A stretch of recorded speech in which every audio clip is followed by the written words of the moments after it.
The sterile white lights of the galactic medical station hummed with their usual indifference as Nora Vale pressed her palm against the observation window. Inside the isolation chamber, a tiny form no larger than her forearm lay motionless beneath a web of monitoring equipment. The infant's translucent skin flickered with bioluminescent patterns, weak, irregular pulses that grew dimmer with each passing hour. "You're still here," Dr. Sarek Varn's voice cut through the silence. The Zenthari physician's 4 eyes blinked in sequence. A gesture Nora had learned meant disapproval. His chitinous frame clicked as he approached, medical tablet clutched in his primary appendage. "Someone should be," Nora replied without turning. "The parents have already said their goodbyes. The High Council has allocated resources elsewhere." Sarek's translator rendered his words with clinical precision. "This is not your world's customs we're following, Nurse Vale. In Zenthari culture, we accept the inevitable with dignity." Nora finally turned to face him. "In human culture, Dr. Varn, we fight like hell until there's nothing left to fight for." The baby, a Lyrian newborn, the first of her kind born off-world, had arrived 3 cycles ago, with a genetic defect so rare that the medical database held only 2 previous cases. Both had been fatal. The infant's dual-chambered heart couldn't synchronize, causing cascade failures throughout her underdeveloped systems. Every specialist who had examined her delivered the same prognosis: incompatible with life. "Your emotional attachment is clouding your judgment," Sarek said, mandibles clicking. "I've seen 53 years of medicine across 12 species. Some battles cannot be won. Then you haven't met enough humans." Nora returned to the chamber controls, pulling up the infant's vitals.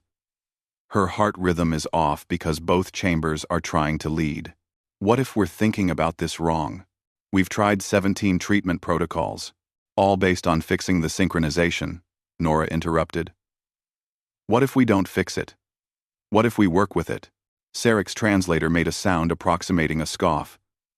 "That's not medicine. That's wishful thinking. That's adaptation." Nora's fingers flew across the holographic interface.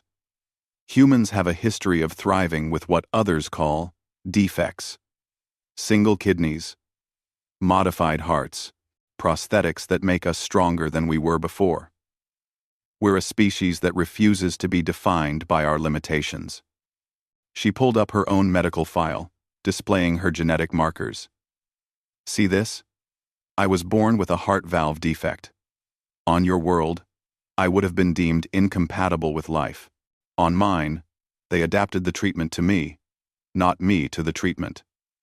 I ran a marathon last year."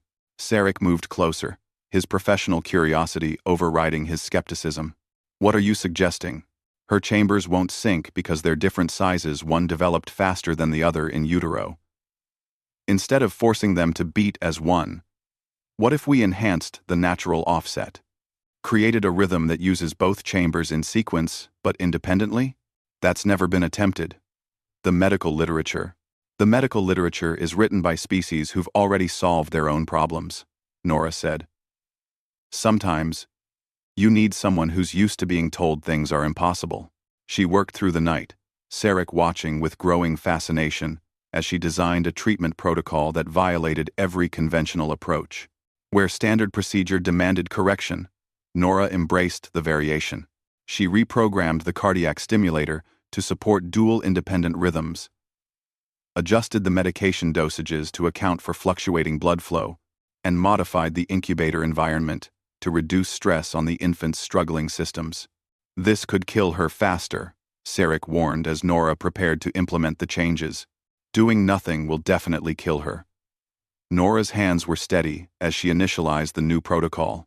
"In human medicine, we have a saying: first, do no harm. But sometimes, the greatest harm is giving up too soon." The modifications took effect gradually. For the first hour, nothing changed. The baby's bioluminescent patterns continued their erratic fading. Sarek stood beside Nora in silence, his earlier skepticism replaced by something approaching hope.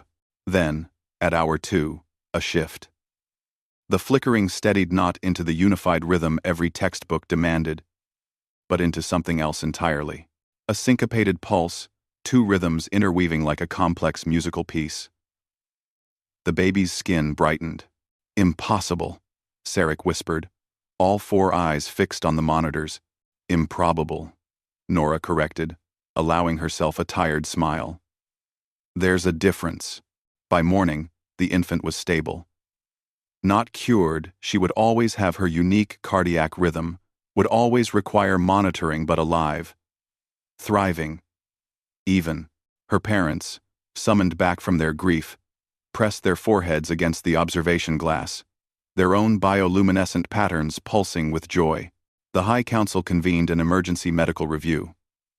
Nora presented her findings to a chamber full of the galaxy's leading physicians, many of whom regarded her with the same skepticism Sarek had shown.